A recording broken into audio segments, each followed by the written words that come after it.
El Señor esté con ustedes. Proclamación del Santo Evangelio según San Mateo.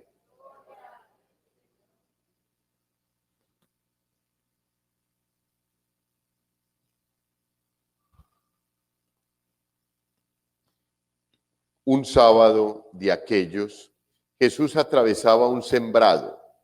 Los discípulos, que tenían hambre, empezaron a arrancarse espigas y a comérselas.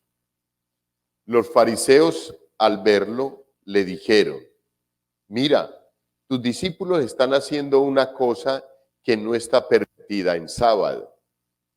Les replicó: ¿no habéis leído lo que hizo David cuando él y sus hombres sintieron hambre?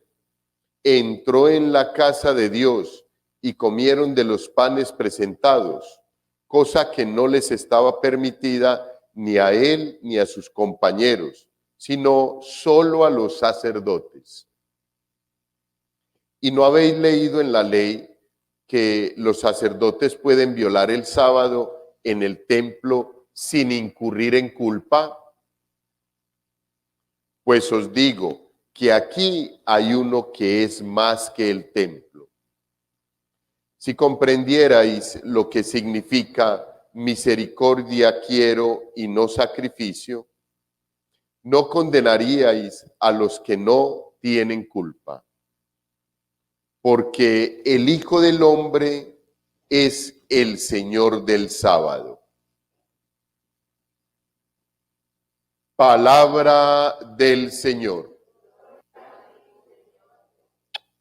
Queridos hermanos, bien pueda tomen asiento para que miremos el mensaje que la palabra de Dios hoy nos trae. Veíamos en el libro del Éxodo toda esa historia bonita del pueblo de Israel en la cautividad, cuando estaban en cautiverio en Egipto. Y vemos cómo desde allí se comienza a hacer la correlación de lo que luego sería para nosotros toda la Pascua cristiana. Esta es la Pascua judía. Y ahí se nos habla de seleccionar un cordero, matarlo, había que comerlo rápido. Me parece muy bonito, ahorita se me venía a la mente, porque acá dice cómo se debe comer. Y lo comeréis así, la cintura ceñida. Y es lo que hacemos nosotros con el cíngulo. Nosotros comemos el cordero con la cintura ceñida. Y a mí me parece muy bonito porque esa era como, digámoslo así, como la premonición de lo que sería nuestra Pascua. Allá en aquel momento, el pueblo judío en Egipto toma un cordero, un animal. ¿Quién es el cordero para nosotros los cristianos? Cristo Jesús. Él es el que se ofrece. Al Señor Jesús lo matan a la hora que había que matar el cordero. Él entrega su vida, derrama su sangre. Pinta no el dintel y las jambas de la puerta, sino el corazón tuyo y el corazón mío con su preciosísima sangre. Para que el enemigo, Satanás, cuando pase, reconozca que somos sus hijos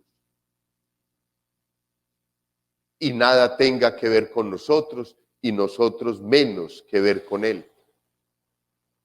Hijos, es la imagen de lo que luego iba a ser ese proceso hermoso, Señor Jesús, doloroso sí, total, hijos, nos duele profundamente. Uno lee los relatos de la pasión del Señor y uno dice, por Dios, ¿cómo se puede hacer todo eso con un ser humano tan bueno que solamente quería mostrarnos el reino de los cielos, traernos la paz, la alegría, la felicidad, el amor, la justicia? luchar por los más necesitados. Pero ya sabemos, hijos, pues que la sociedad nada que ver con la palabra de Dios y con toda su filosofía de vida y con todo lo que en sus preceptos está escrito. Y en el Evangelio, queridos hermanos, pues vemos también un poco de todo eso. Y nos hablan de que era sábado y el Señor iba caminando con sus discípulos y ellos de pronto, por el hambre y el cansancio, de pronto iban comiendo por ahí algunas espigas.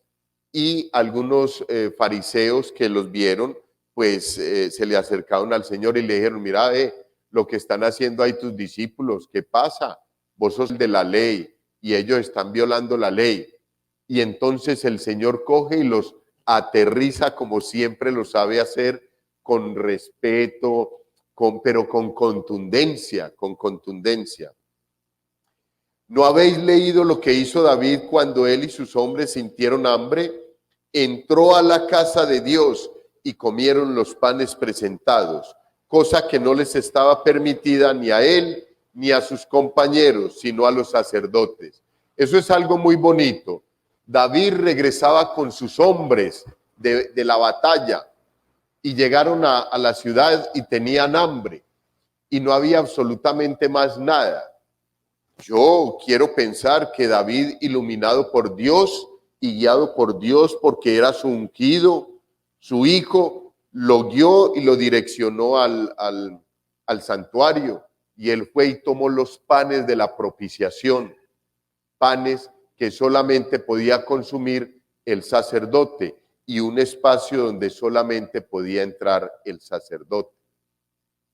Coge los panes, los reparte a sus hombres y él come también y fue justificado por Dios, hijos.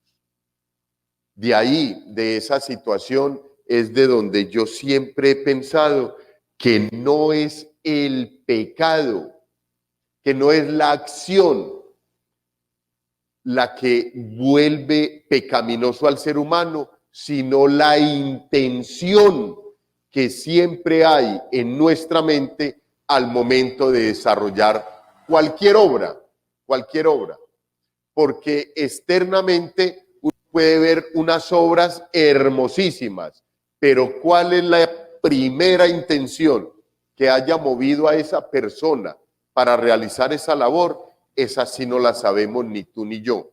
Y puede que esa persona nos diga: no, es que yo quería hacer el bien, pero puede ser que eso no sea así. Y sola y exclusivamente esa última intención, esa primera y última intención, solamente la sabrá cada uno y Dios, no más. Dios y mi alma y Dios y nada más. Y Él es el que conoce cuál fue la intención. Por eso, siempre a nosotros se nos dice, hijos, que no juzguemos, porque es que en realidad nosotros juzgamos por lo que vemos, pero nosotros no sabemos cuál es la relación que hay entre esa persona y Dios, cuál es la obra y la labor que el Señor está haciendo en el corazón de esa persona. Nosotros no lo sabemos, como nadie sabe cuáles son las lecciones que el Señor nos está dando a cada uno de nosotros. ¿Y qué te dice en un Santo Rosario? ¿Y qué te dice en una celebración eucarística? Eso es, queridos hermanos, por eso es que juzgar para nada, no está nada bien. Los fariseos juzgaban a los apóstoles, a sus discípulos, porque ellos, pues, recordemos que eran tajantes en el cumplimiento de la ley, de la norma, de la disciplina, pero no en abrir el corazón, llenarlo de amor y tener compasión con los hermanos. Unos pobres hombres caminando, extenuados con toda seguridad, y coger una semilla y comérsela. Más aún que en el momento del Señor Jesús, todo el que pasara caminando y viese un sembrado, voy a poner un ejemplo, viera una mata de plátanos y hubiesen bananos y allí naranjas y mandarina y lo que sea, podía comer de lo que quisiera. Lo que no podía era llevárselos, pero sí alimentarse para el camino. Podía comer de lo que hubiese. Los discípulos no estaban haciendo absolutamente nada malo. Era la situación que indisponía a los fariseos, porque no tenían amor en su corazón, porque para ellos era más importante el cumplimiento de la ley que el amor y la vida del ser humano.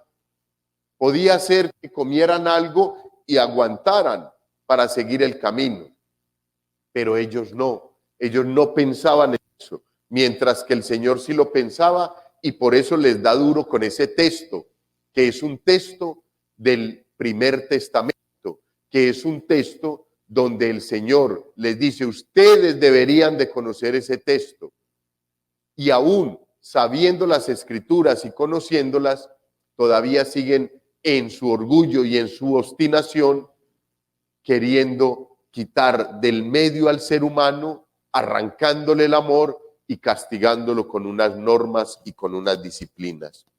Y más adelantico les dice, ¿no habéis leído en la ley que los sacerdotes pueden violar el sábado en el templo sin incurrir en culpa? Hijos, el sacerdote tenía que oficiar y no era permitido oficiar. Y no violaban la ley. Y no incurrían en falta ni en pecado. Lo que quiere decir, hijos, que la ley es para nosotros y no nosotros para la ley. Empezando, me acuerdo de algo que, hijos, donde no hay amor, hay necesidad de poner la ley. Porque carece el amor, falta el amor. Si tuviéramos amor, no había necesidad de ley. Por eso en la sociedad hay necesidad de leyes, porque hay muchas personitas que no tienen amor en su corazón y que nosotros, si no reconocemos en medio de la comunidad un ser querido, un familiar, a nosotros no nos importa absolutamente nada. Porque yo a ella no la conozco, yo a él no lo conozco, y como no reconozco siquiera en él la presencia de Dios y que fue creado a imagen y semejanza de Dios, a mí eso no me importa y continúo mi camino tranquilamente. Queridos hijos, yo creo que el texto bíblico para nosotros hoy nos aterriza. No es el hombre para la ley, sino la ley para el servicio del hombre, para ayudarnos a vivir. Pero, ¿qué tal, queridos hermanos, si nosotros quitáramos la ley y más bien imperara en nosotros el amor por el hermano? Con toda seguridad no iríamos a levantar falsos testimonios contra él, no le robaríamos, lo cuidaríamos, seríamos justos, partiríamos nuestro pan con él y así sucesivamente. O sea que si todavía hay ley es porque todavía no hay amor en nuestro corazón. Pues os digo, haciendo referencia a que los sacerdotes no violaban la ley cuando estaban en el templo, el Señor les dice, pues os digo que aquí hay uno que es más que el templo. Y esto sí que es bonito, porque acá el Señor Jesús les está explicando una situación que es ahí en ese momento, pero les está diciendo, porque yo soy Dios. En el templo es donde está Dios, es la casa de Dios. Y si Él está diciendo que aquí hay uno que es más que el templo, es porque Él es Dios. Y eso tampoco lo entendieron ellos, y eso tampoco lo vamos a entender nosotros. Por eso, hijos, es que al llegar al templo, hay uno que es más que el templo, el Señor Jesús, y por eso a Él es que hay que venir inmediatamente a saludar, a presentarse, Uno no llega a una casa y va y se sienta en el comedor y no saluda a nadie. Buenas, ¿quién hay por acá? Llegué, sirvan. Eso es lo que hay que hacer, venir a saludar al maestro, porque en el templo hay uno que es más que el templo. Y viene algo bien bonito hoy en la fiesta de Nuestra Señora del Monte Carmelo. Ella llevó al Hijo de Dios en su vientre. Ella fue templo del Espíritu Santo, fue templo del Espíritu Santo, pero adentro de ella, dentro de ella, había uno que era más que el templo. El Señor Jesús es más que la Santísima Virgen, que eso es algo que nosotros muchas veces no tenemos claro, aún como cristianos católicos. No los estoy regañando, hijos, les estoy acompañando en la formación. Por eso es que hermanos de otras confesiones religiosas nos dan duro. Idólatras, ustedes que adoran una mujer y unas imágenes y no sé qué, porque nosotros entramos al templo y vamos directamente donde la Santísima Virgen, en vez de entrar directamente donde el Señor, que nos regaló a la Santísima Virgen, porque ella, que fue templo del Espíritu Santo, templo de Dios, templo del Señor Jesús, es menos que el Señor Jesús. El Señor Jesús es más que ese templo, y que este templo, y que el templo de Jerusalén. Entonces, hijos, el Señor con eso les calla la boca, porque donde esté el Señor no vale absolutamente nada. Obviamente, Él nos ama, nos creó por amor, somos sus hijos. Tenemos que dar razón de esa existencia a la que el Señor me ha llamado, pero no somos dioses, hijos, nada. Y termina diciendo que si comprendierais lo que significa quiero misericordia y no sacrificio, no condenarías a los que no tienen culpa.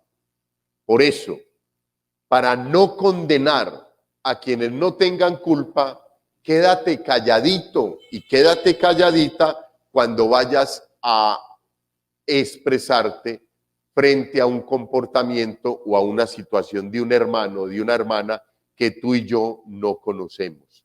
Nos deberíamos de quedar callados.